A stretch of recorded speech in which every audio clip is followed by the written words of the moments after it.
ছোট্ট একটা সাধারণ আমল করেন, ছোট্ট একটা সাধারণ আমল করেন রমজান মাসে, শুধু রমজানের ফজিলতের কারণে ছোট্ট যদি একটা আমল করেন বন্ধু, তাহলে আপনার আমল নামায় অন্য সময়ে ফরজ আমল করতে নেই ফরজের সমান সওয়াব দেওয়া হবে। জোরে জোরে বলেন না সুবহানাল্লাহ। আর রমজান মাসে যদি আপনি একটা ফরজ আমল করেন গো, তাহলে আপনার আমল নামায় দেওয়া হবে 70টা ফরজের সওয়াব। জোরে জোরে সুবহানাল্লাহ। অন্য হাদিস শরীফের মধ্যে এসেছে, আপনার আমার প্রাণের নবী তিনি জানিয়ে দিয়েছেন বন্ধু, আপনার আমার জন্য কত বড় নিয়ামত। এমনিতে সাধারণ আমল করলে 1 থেকে 10 গুণ পর্যন্ত, ঠিক কিনা বলেন? কিন্তু রমজান মাসের কারণে, শুধু রমজানের ফজিলতের কারণে আপনার এই 10 থেকে 70-এ যে দাঁড়াবে, 70 থেকে 700 গুণ পর্যন্ত বাড়িয়ে দেওয়া হবে। জোরে জোরে কন্যা সুবহানাল্লাহ, আরো জোরে। যেমন এক্সাম্পল যদি দেই, আমি আপনি যদি কোনো আমল করেন, যেমন কোরআন তেলাওয়াত, আপনি তারাবি নামাজে কোরআন তেলাওয়াত করতে করতে একটা খতম শেষ করে দিলেন, অথবা পার্ট টাইম আপনি কাজের ফাঁকে ফাঁকে একটা কোরআন খতম পড়লেন, আল্লাহ রাব্বুল আলামিনকে মহব্বত করে আপনার একটা কোরআন খতমের বিনিময় 700 কোরআন খতমের সওয়াব পাবে। শুধুমাত্র রমজান মাসের উসিলায়, অন্য কোনো কারণ না। তাহলে রমজান মাসকে ভালোবাসার দরকার আছে না নাই? রমজান মাসের মধ্যে আমাদের জন্য স্পেশাল আরেকটা নিয়ামত হলো সেহরি। বন্ধু, সেহরি মানি হলো বরকত, সেহরি মানি হলো নিয়ামত। হাদিস শরীফের মধ্যে এসেছে, আপনার আমার প্রাণের নবী সেহরি খাওয়ার পরে ফজরের আজান পর্যন্ত ওইটুকু সময় গ্যাপ থাকতো। কতটুকু সময় গো নবী? 50 আয়াত কোরআন যেন তেলাওয়াত করা যায়, এইরকম সময় গ্যাপ থাকতো। বুঝতে পারছেন নি? মানে সেহরি খাওয়ার পরে ফজরের আজান দিবি তো, কথা কয় না, ফজরের আজান দিলে তো কিছু খাওয়া যাবে না। পানি কি খাওয়া যাবে? খাইলে কি রোজা হবে? ফজরের আজানের পরে বন্ধু কি করা যাবে না? খাওয়া যাবে না। রাসূল হাদিস শরীফের মধ্যে এসেছে, রাসূল যখন সেহরি খেতেন, সেহরি খাইয়া বন্ধু ফজর পর্যন্ত অতটুকু সময় গ্যাপ থাকতো। এই গ্যাপটার মধ্যে কম পক্ষে 50 আয়াত কোরআন তেলাওয়াত করা যাইতো। এমন একটা গ্যাপ রেখে রাসূল সেহরি খাইতো। কিন্তু বন্ধু, সেহরিটা কোনো সুদের টাকা দিয়ে খাইও না, অন্যের চুরি করা টাকা দিয়ে খাইও না, হারাম টাকা দিয়ে খাইও না, কারণ হারাম আল্লাহর দরবারে কখনো কবুল হয় না। এখন আমাদের গ্রামে গঞ্জে, পাড়ায় পাড়ায়, মহল্লায় মহল্লায় নারী পুরুষ সমন্বয় করে সুদ খায়। মরণ হইছে গরিবের, কথা কয় না? মরণ কার? গরিব মানুষের। গরিব বাঁচবে কেমন করে? তোমরা সবাই যদি সুদ খাও, গরিবও বাঁচবে না, তোমরাও বাঁচবা না। গরিব রে মারবা দুনিয়ায়, তোমরা মরবা পরকালে। কথা কয় না কেন? কিন্তু তোমাদের মরণ চিরস্থায়ী মরণ হবে রে বন্ধু। তুমি সত্য খাইলা না, ওই দুস্থ মানুষগুলোর রক্ত তুমি চষে নিলা। তোমার দুয়ারে কানলো বাইরে, বাচ্চাটা অসুস্থ, 500 টাকা দে, 1000 টাকা দে, একটু ডাক্তারের কাছে নিয়ে যাব। তোমার মনটা নরম হলো না যখন তুমি সুদের কন্ডিশনে আসলা। এবার তুমি 1 লক্ষ দিতে প্রস্তুত। তো পাথর কেমন করে হয় রে মানুষ? বন্ধু, 500 টাকা যদি কোনো মানুষ নিয়ে খায় কিছু আসে যায় না, 1000 যদি খায় কিছু আসে যায় না, কারণ এই টাকা তো তুমি উপার্জন করনি, দিয়েছে মালিক। তুমি যদি কাউকে খুশি মনে থাকে দিয়ে দিলে, অসুস্থ মানুষের সেবা হয়ে গেল। বন্ধু, এইটা তুমি যেন জান্নাত কিনে নিলা। কথা বুঝেন নাই? আমি একটার মধ্যে আরেকটা ঢুকাই, কিছু মনে করবেন না, একটু বলে দেই। আল্লাহ রাসূল বলেছে, হাদিস শরীফের মধ্যে এসেছে, কোন মানুষ যখন কোন অসুস্থ রোগীর সেবা করতে যায়, সেবা কিন্তু বন্ধু টাকা দিয়েও হয়। কথা কয় না? আবার মাথা তার কাছে বসে মাথায় হাত বুলি দিয়েও হয়, হাত পা মেসেজ করে দিয়েও হয়। হয় কি হয় না? আবার অনেক সময় আল্লাহ রাসূল বলেছেন, তুমি তোমার প্রিয় মানুষ, আপন মানুষ যখন অসুস্থ হবে, তুমি যখন তোমার প্রিয় মানুষটার কাছে যাইবা, তার মাথায় যখন হাত বুলিয়ে দিবা, মাথার কাছে বসে যখন মিষ্টি মিষ্টি আলাপ করবা, দেখবা তার অসুখ এমনিই ভালো হয়ে গেছে। কারণ ভালোবাসার মানুষ দেখলে মানুষ ভালো হয়ে যায়। এটা হলো বন্ধু অসুস্থ মানুষের ক্ষেত্রে আপনার একটা সহানুভূতি। বলে হুজুর এই সহানুভূতি তো আমার জন্য যথাযথ নয়। আল্লাহ রাসূল বলেছে আর একটা মজার হাদিস বন্ধু, নবীজি বলেছে তুমি যখন কোনো অসুস্থ মানুষকে দেখতে যাইবা, তুমি যখন দেখতে যাইবা তখন তুমি যাওয়ার পরে কি করবা, তুমি তাকে দেখতে গেলা ধরুন সকালবেলা, ফিরে আসতে আসতে তোমার বিকেল হয়ে গেল।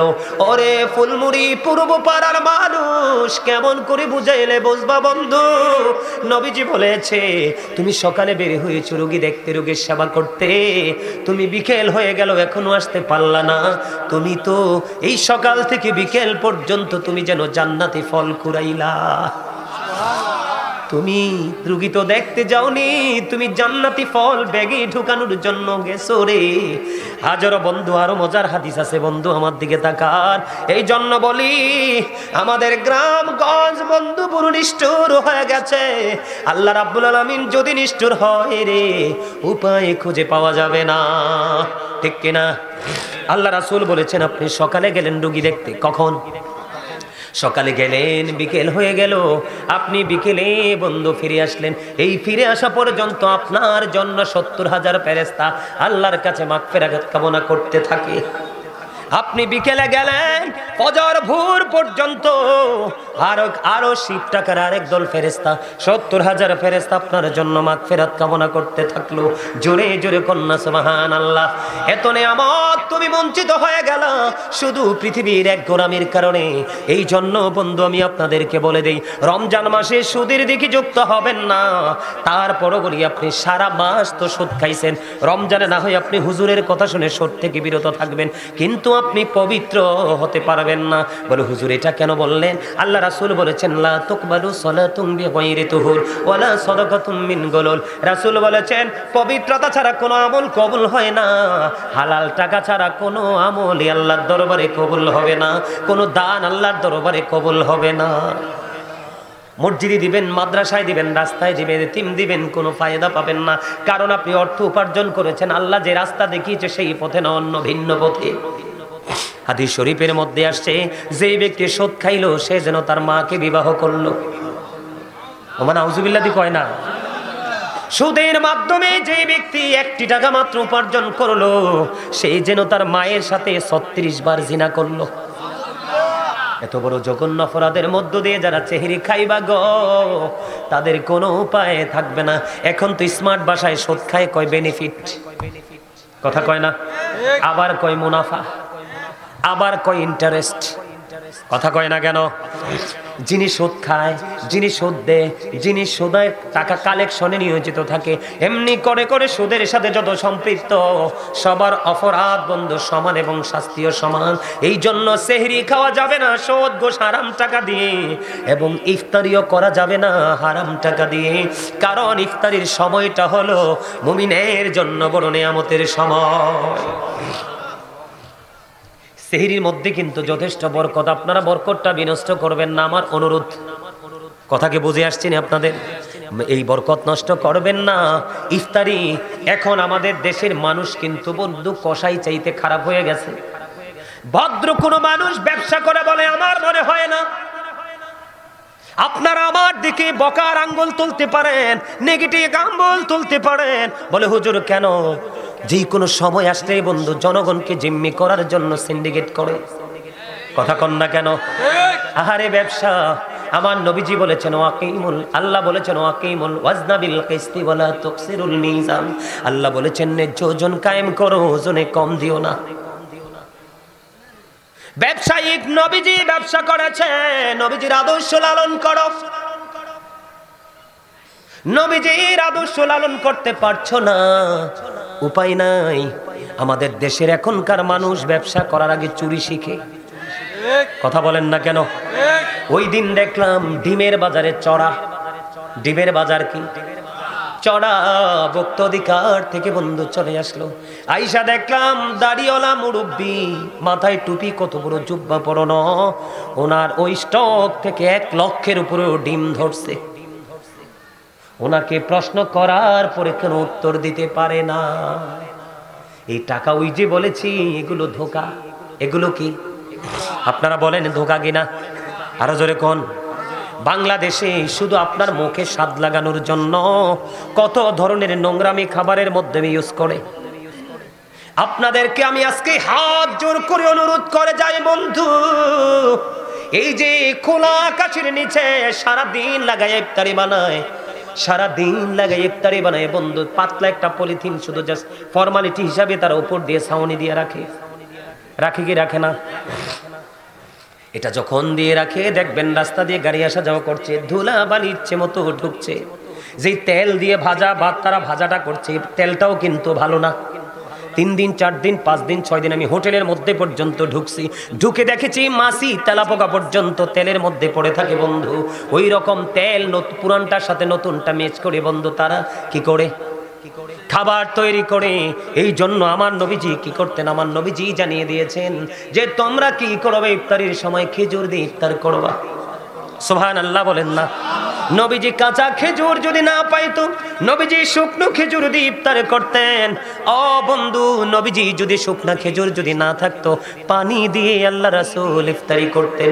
এই জন্য আমাদের জন্য সাজেশন হলো বন্ধু, খেজুর দিয়ে ইফতারি করবেন। এই বছর তো খেজুরের অনেক দাম। যদি আপনারা খেজুর কিনতে না পারেন, এটা হাসির জিনিস না, দাঁত তো 32টা দেখাইছে, এগুলো বোঝার জিনিস। এখান থেকে শিখবা, আরেকজনকে বাড়ি গিয়ে শিখাবা, এখন থেকে বুঝবা, আরেকজনকে বাড়ি গিয়ে বোঝাবা। এটাই হলো এখানকার কাজ, ঠিক কিনা বলেন? আপনারা মানুষ আইছেন কয়জন সপ্ত বাড়িতে? আমার এই পিচ্ছি কয়দিন আগে খেজুরের দাম চাইছে কয়দিন রে?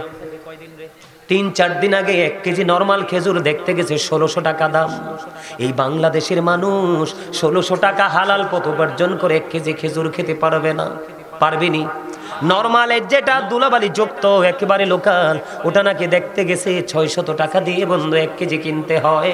এই জন্য নবীজি বলেছে কাঁচা খেজুর যদি পাও কাঁচা খেজুর দিয়ে ইফতারি করবা, যদি না পাও শুকনো দিয়ে ইফতারি করবা।